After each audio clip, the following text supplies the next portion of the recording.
Went back to New York. That first night I went out to a club. A girl gave me a phone number and it said Vita Bratta, call him. It's incredible that the title of our first album would be sort of like, the title of the life we would live for many, many years. There's so many stories to When the Children Cry. The record company didn't want that song. Main attraction should have come where Big Game, you should have been the Big Game album. In the process of that, Vito and I worked on that album for a year. When I had the energy, which basically was on the flight back from Boston, September 2nd, 91, I already formed Freak of Nature. That band, to me, is the highlight of my musical career, regardless if it did not become successful. The truth of the matter is, I do know the facts. I do know the truth about everything about Vita Bratta. You know what? We were damn lucky. If I sat there being the owner of everything, I would come out with a vault, and I would have Gene Simmons deliver it.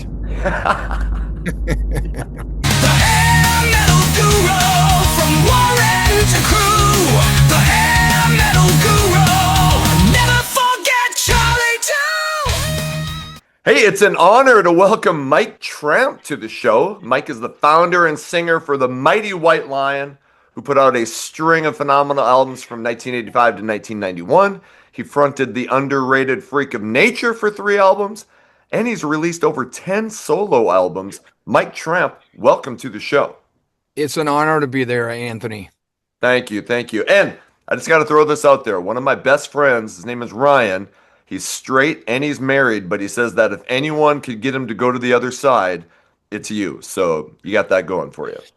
Well, it never hurts to have one of those in your toolbox. Right. Well, I just wanted to throw out, I saw you just a couple weeks ago. It was June 7th in Fargo with Slaughter, and the weather started off crappy, but it cleared up right when you came on. It was like a sign from the gods, and it was phenomenal, so I just wanted to let you know that. I appreciate that. That's what rock and roll does not bow to the weather.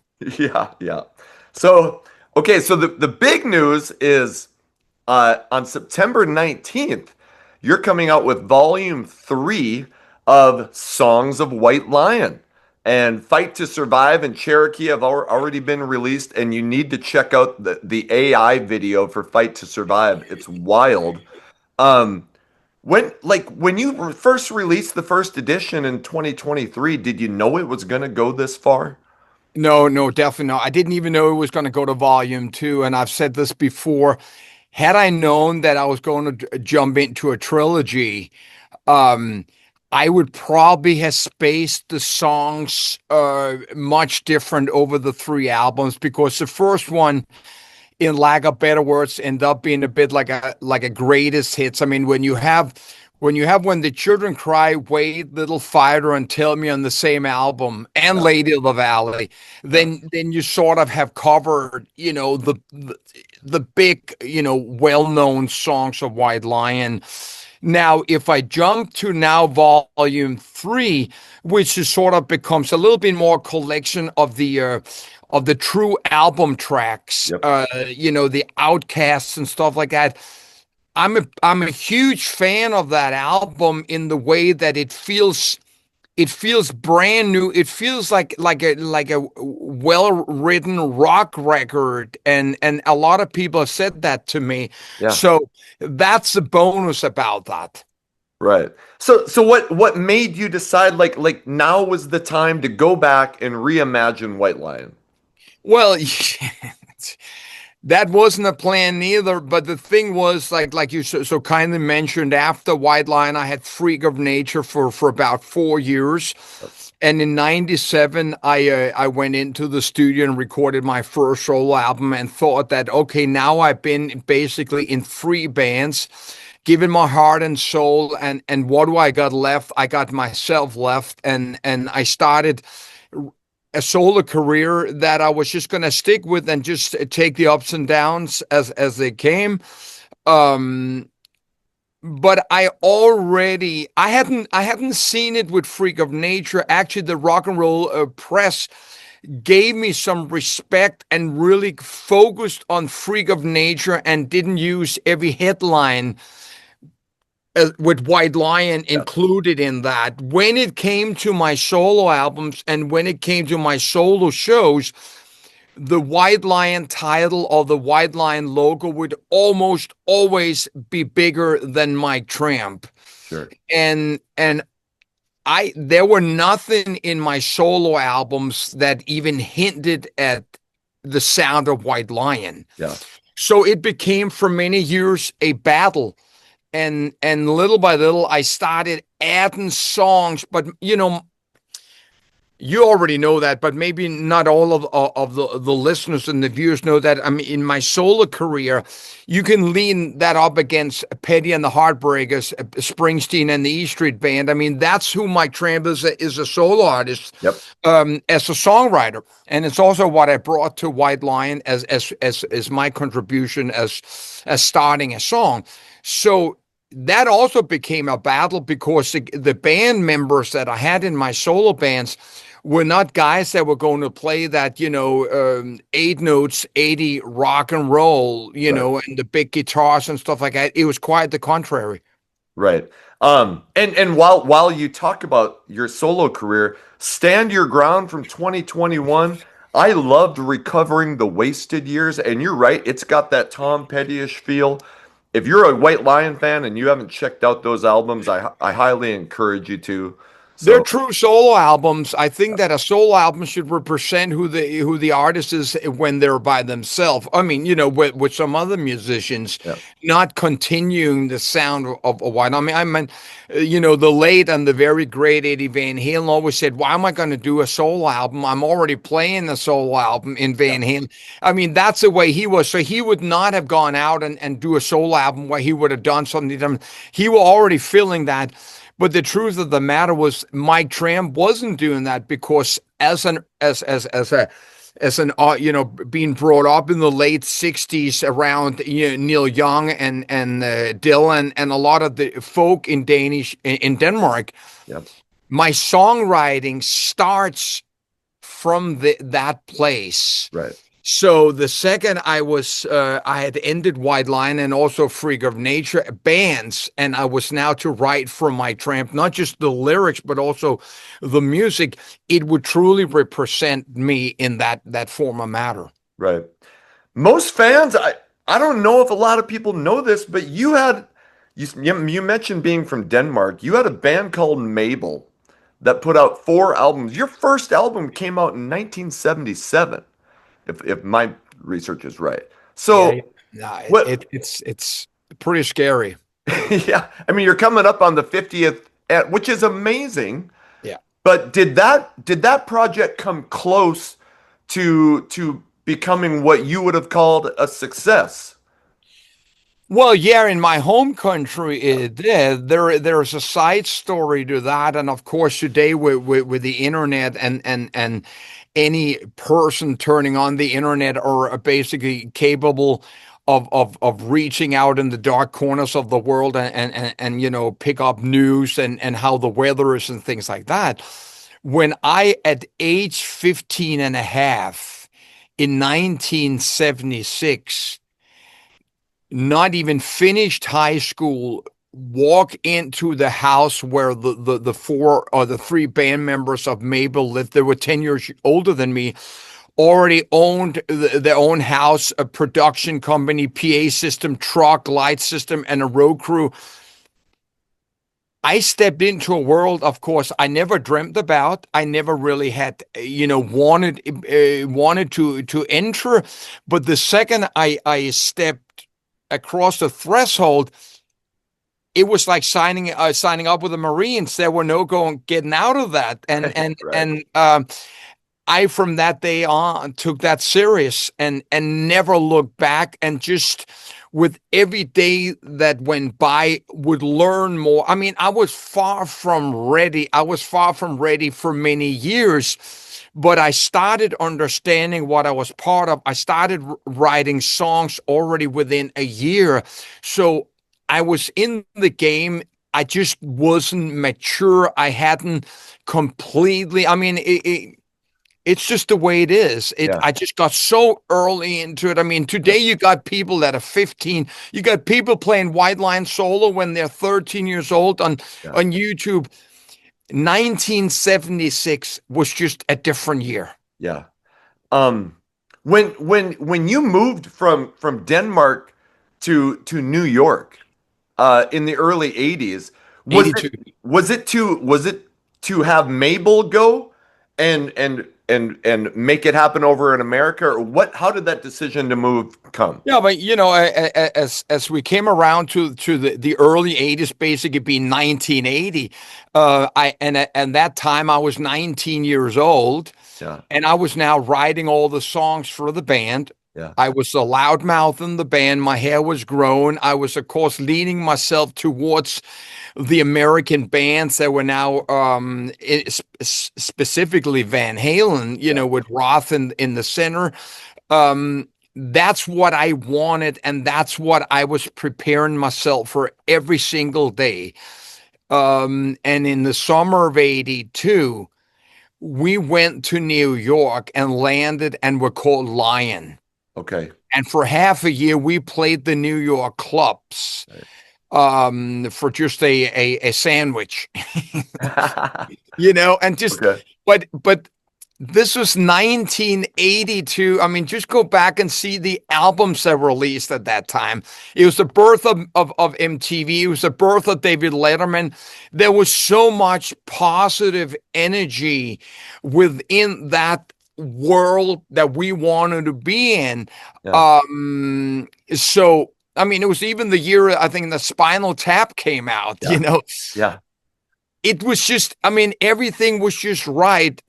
Yeah. But we ran out of money very quickly, and after half a year, we went back to Denmark, and I only stayed for about 2.5 months before I, with the help from my mom, got a one-way ticket.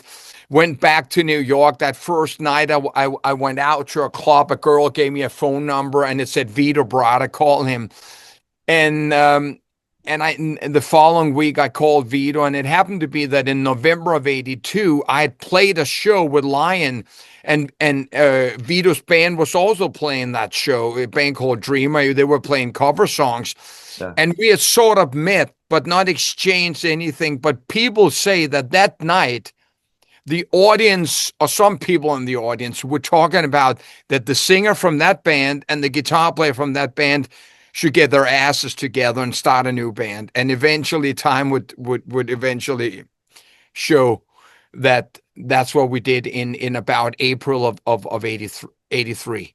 Okay. When you guys got together, did you start out playing covers, or did you just start cranking out original songs? Well, no, we actually started playing the entire Lion catalog, or not catalog, but set list that we had played. Okay. So when he came in, he brought in his bass player and a drummer, and for the first 3 or 4 shows, we were playing my songs. Yeah. Okay. Okay. And then, of course, nothing was happening, and then they left, and suddenly it was Vito and I. Right. And then Vito sort of like came over to where I was sort of crashing, and we sat up and we wrote Broken Heart and The Road to Valhalla, and we found it there,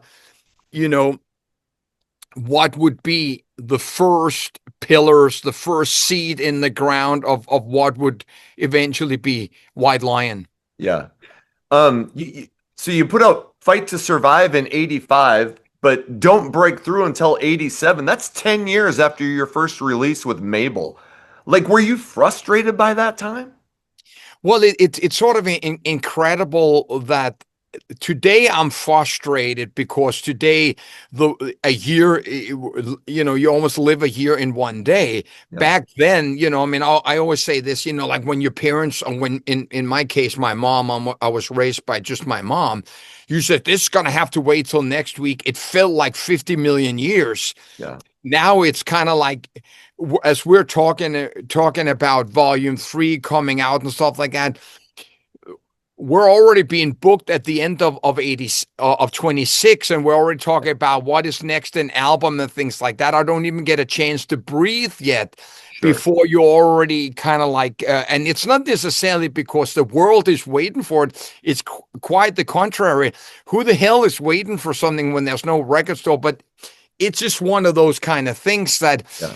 it, the short version of a very long ass story of Yeah. the fight to survive was that we had recorded that album in early '84, came back to, and it was recorded in Europe, came back to New York, got signed to Elektra Records for a big ass record deal. A couple of months before that album is supposed to come out, the label decide not to release the album, Yeah. and suddenly what we once thought was going to be a career is now not a career, because now we're just back at square one. And like I sort of said in a little bit of a quote regarding the album, it's incredible that the title of our first album would be sort of like, the title of the life we would live for many, Yep. many years. Yep.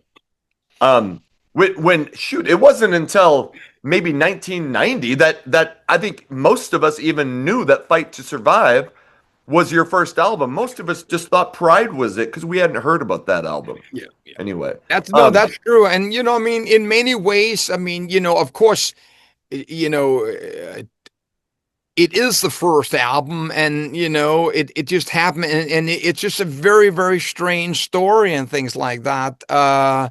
As Fight to Survive, we almost started from scratch, and as Vito and I started writing the Pride album, that album or those songs for a year and a half became our live show.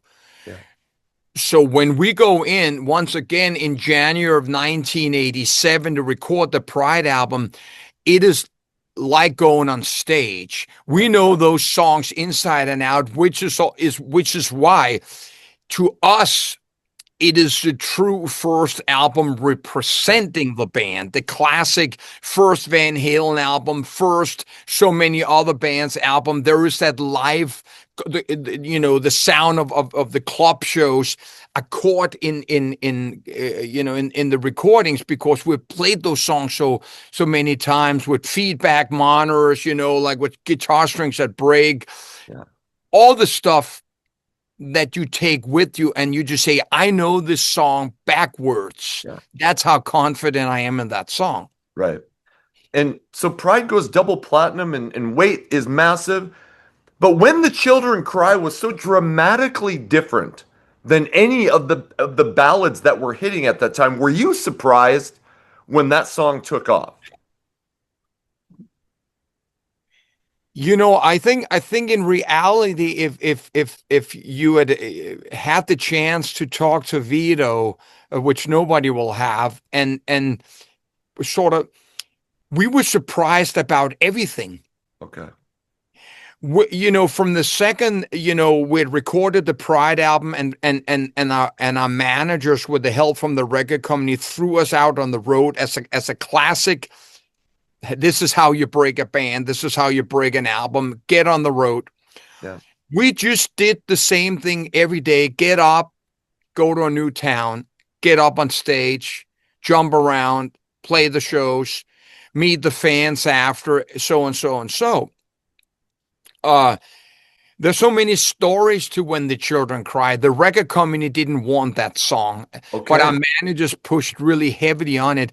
I wrote that song already in 1985, and there's so much European influence in that song because, man, I've told this story 5 million times. I mean, Ronald Reagan is the president in '85. If you looked at a lot of different statistics of '85, the economy was almost at the top of its game. Yeah. So in most corners, not all corners of the United States, there were a lot of positive energy. Radio stations were, record companies, concerts were selling out. Hmm. It was just positive to be in the music business.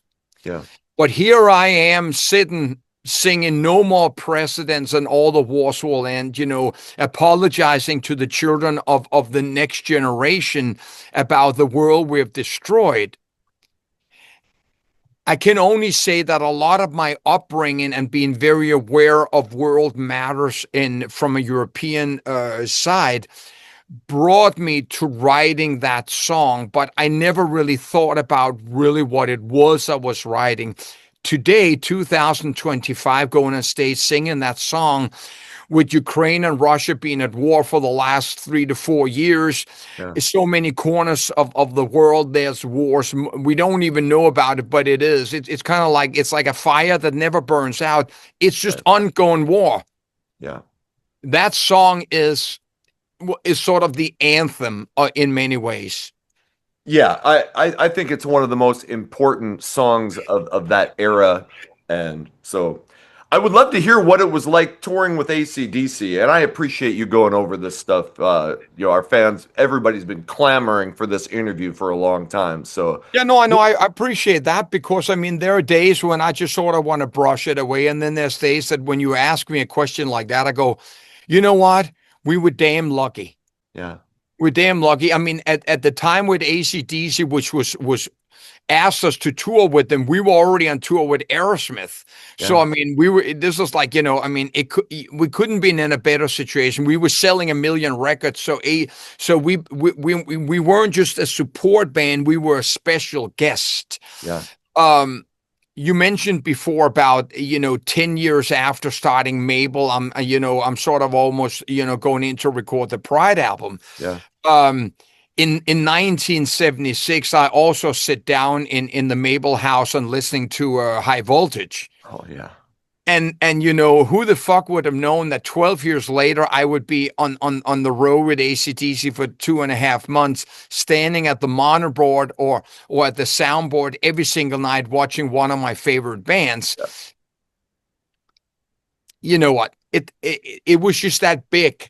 And yeah, then, of course, at that time, when you walk from the dressing room to the stage, you're there to do a job. yeah, You're there to live out your dream, and you're out there also to make sure that people will remember White Line after 45 minutes before Highway to Hell comes. yeah. Um, when when Big Game came out, I think a lot of people thought that was going to be the album that was going to, put the band in Def Leppard territory. And Little Fighter and Radar Love did really well, but why do you think that album I hate it went gold. No, no, no, that's fine. I mean, facts are facts, and it is of course, it's of course, the bear, that has had its paw once in the trap, is very cautious, for stuff like that in the future. The short version is that we went into the studio way, way too soon. Okay. And this was all fueled, and we completely blame it on the record company and maybe a small percentage of our management, because these are the people, these are the shepherds Yeah. that needs to shepherd us, in the right places and the right grazings and in the right safety places at night, so we don't get, eaten by wolves, etc., etc. Yeah. We've been on the road for 18 months playing Wait and When the Children Cry and Tell Me and Lady of the Valley. We had not necessarily even mentioned the word new album. Right. Vito used to do about 3 hours of guitar gymnastics in the dressing room or in the bus before, we went on stage. So he had come up with some riffs and things like that.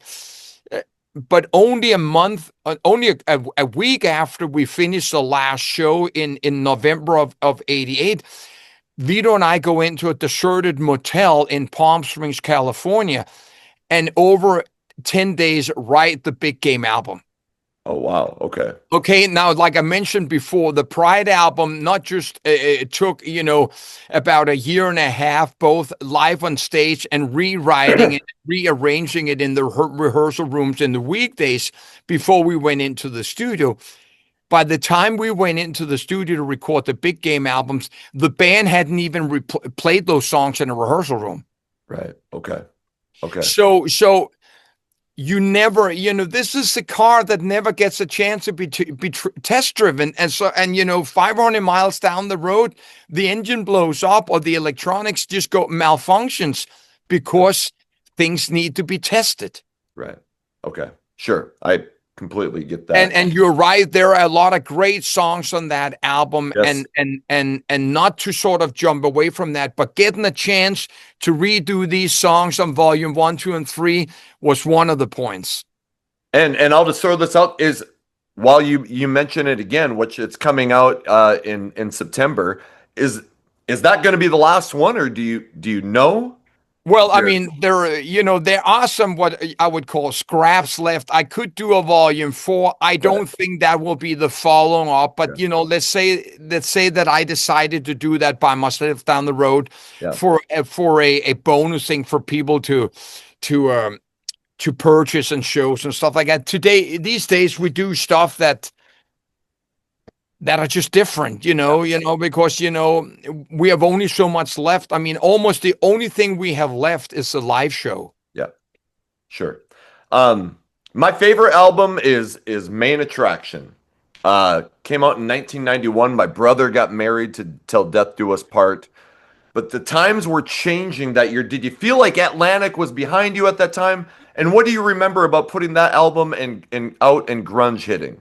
Well, I mean, Main Attraction should have come where Big Game. You should have been the Big Yes. Game album. In the process of that, Vito and I worked on that album for a year, and we says we're not letting go of that.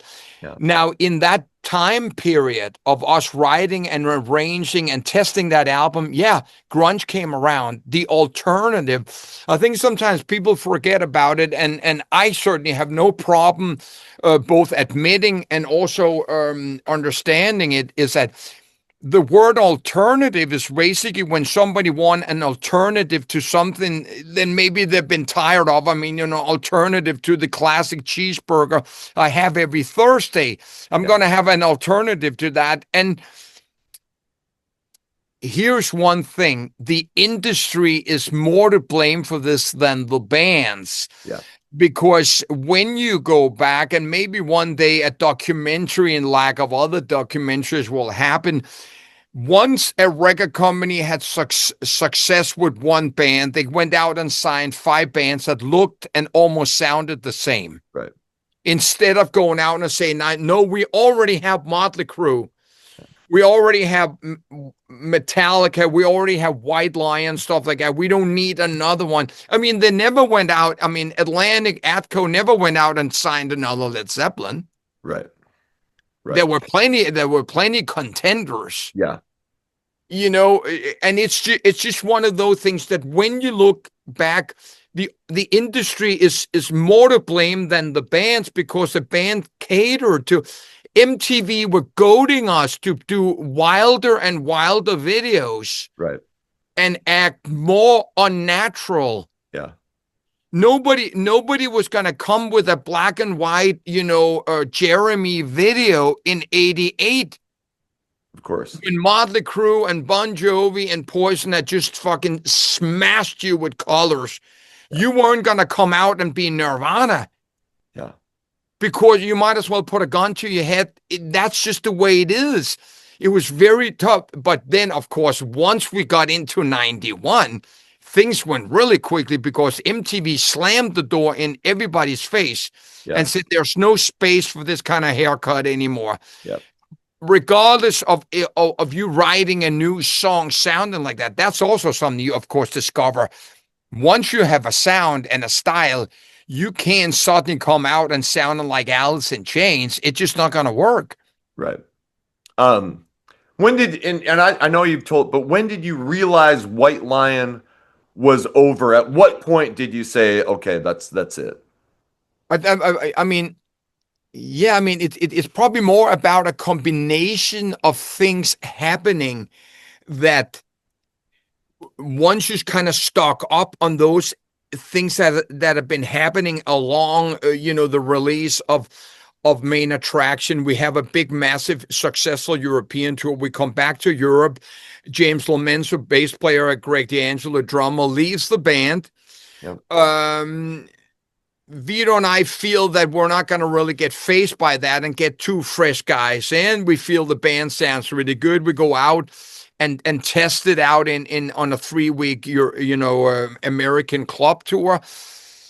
Along that tour, is when, especially when we come into New York and we have a sold out show at the Ritz, homecoming, etc., etc. No, nobody from the yeah, and little by little, do you start noticing Right. that you are soup yesterday and not soup du jour?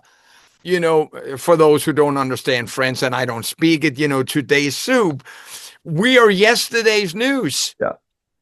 Okay. And when you go up to the record company and sort of like, complain a bit like that, the president takes out the sales sheets and shoves them in your face, and you're just dumbfounded. You don't know what to say because the facts are the facts.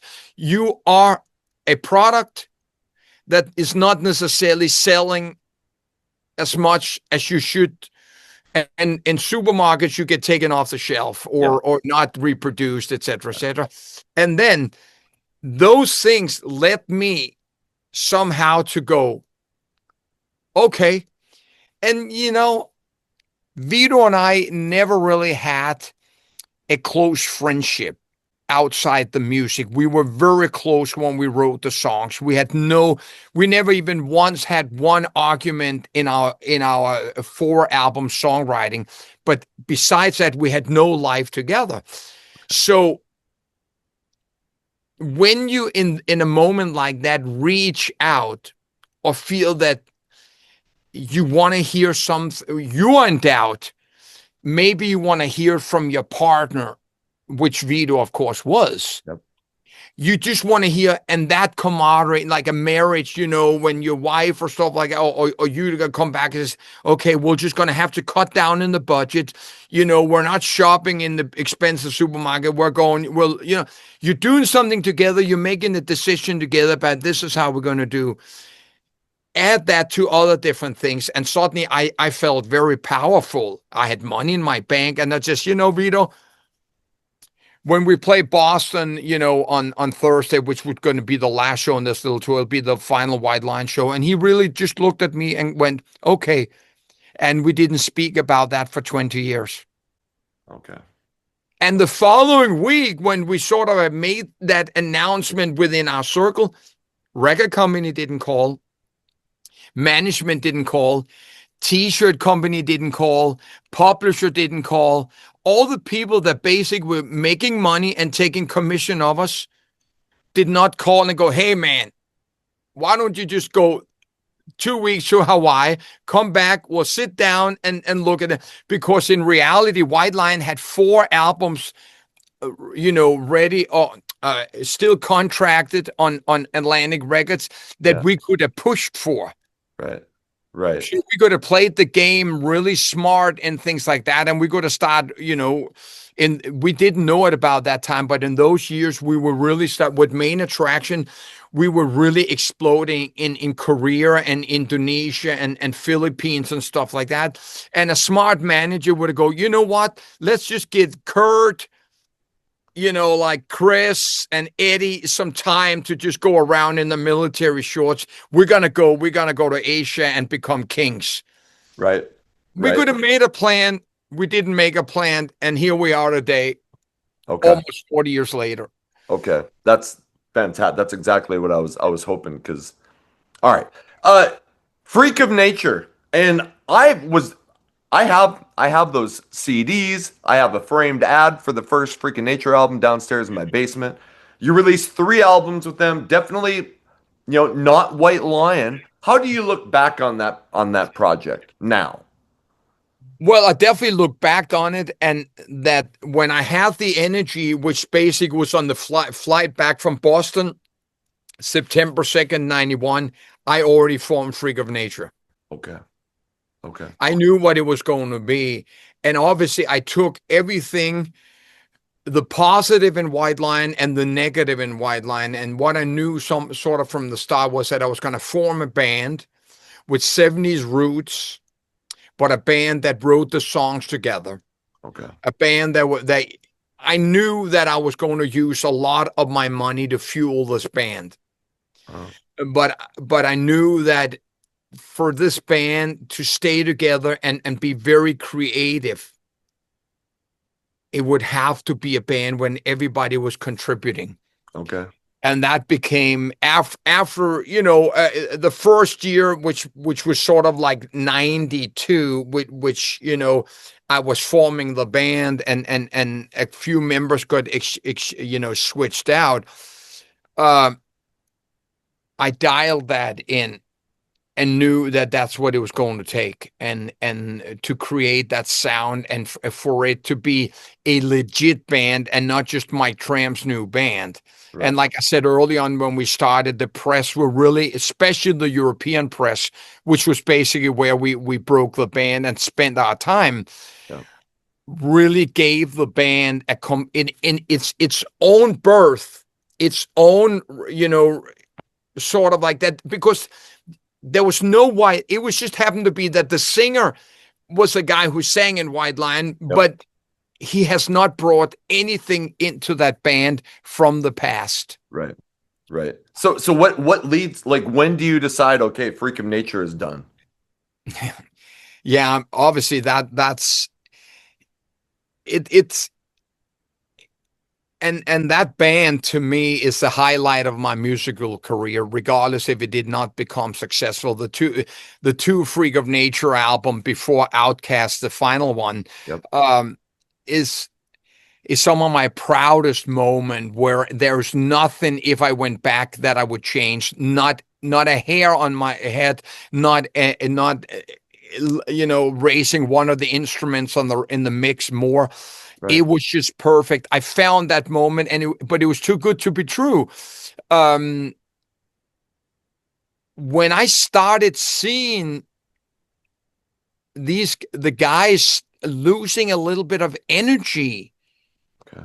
I got pretty scared, and I knew that I did not wanting to start replacing members Okay. through and through and through. So I decided myself that I would rather keep that as a highlight and the greatest moment in my rock history, and then from that day on, become a solo artist. Okay. And your solo career started with Capricorn in 99.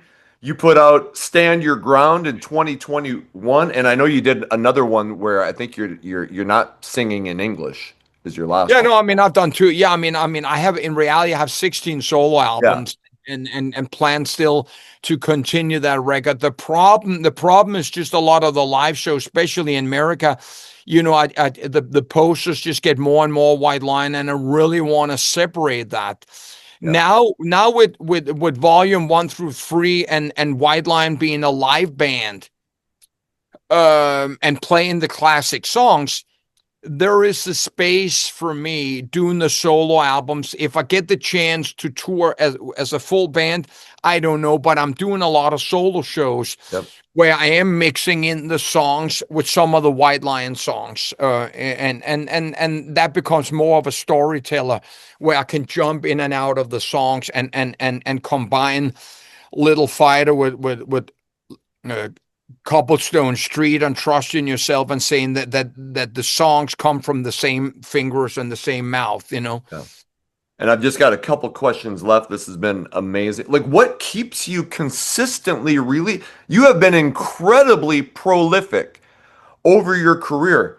And I'm not bashing on anybody, but a lot of people are content just to go out and play the albums, and not release new music. What keeps you going in a musical climate where new albums, aren't selling like they used to? Yeah. I mean, it's definitely not like someone is dangling a carrot in front of me and saying, we got your next month paycheck because if you do another record. I mean, if it wasn't for my own home studio and a lot of friends around the world that play on my album for free, I mean, I wouldn't be able to do it. Yeah. And it's a damn good question. I mean, like I said, next year I have 50th anniversary. That means for 50 years I've not done anything else to make money Yeah. but my own music. I've never played anybody else's song besides Radar Love. Yeah. Written all my own songs, and far from really making it big money wise, even in White Lion. We spent a lot of money we made because we hadn't learned how to save money and things like that. Sure. Maybe at times it comes down to the way that's how you speak to the world. That's how I speak to the world through songs. Um, and that there just is still a lot. I mean, I have released a lot more albums than a lot of other bands. Yeah. And I also really refuse to be stuck in the same groove. When you go see White Lion live, you can count on hearing the songs you know. That's one thing for sure. Yep. But in my creativeness and things like that, I mean, it is a must that I must write new songs. And I constantly, I mean, I have a new solo album just sitting in my studio, sort of ready to go within, and I have other projects. It's just really a matter of like what makes sense, because I don't just want to print up the album to have it sitting in cardboard boxes in my garage. It needs to land someplace. Okay. Okay. And I just gonna ask this. Do you think we'll ever hear from Vita Bratta musically again? No. Okay. Did you see how quick that was? Yep.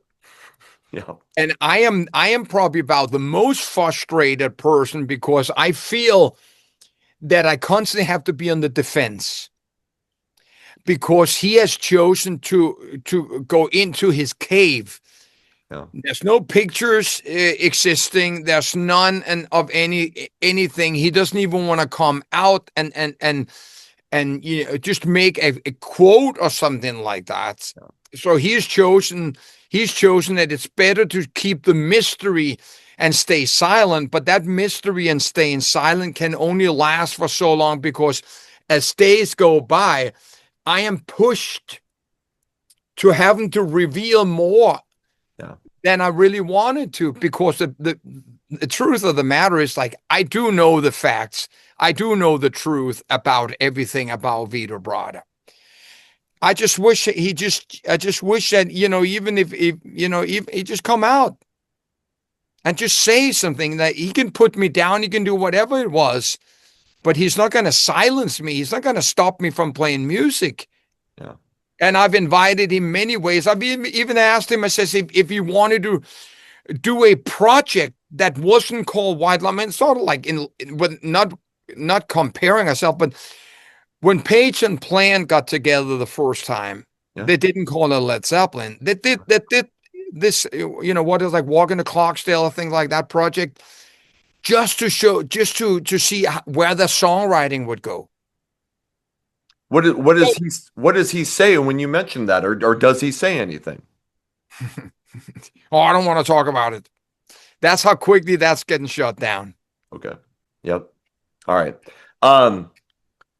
You are playing Rocklahoma August 31st. You're playing the Whiskey on, I think it's September 20th. September 20th. The new album, Songs of White Lion Volume 3, comes out on the 19th. We're playing Las Vegas on the 19th. And you're playing Vegas that day. What else?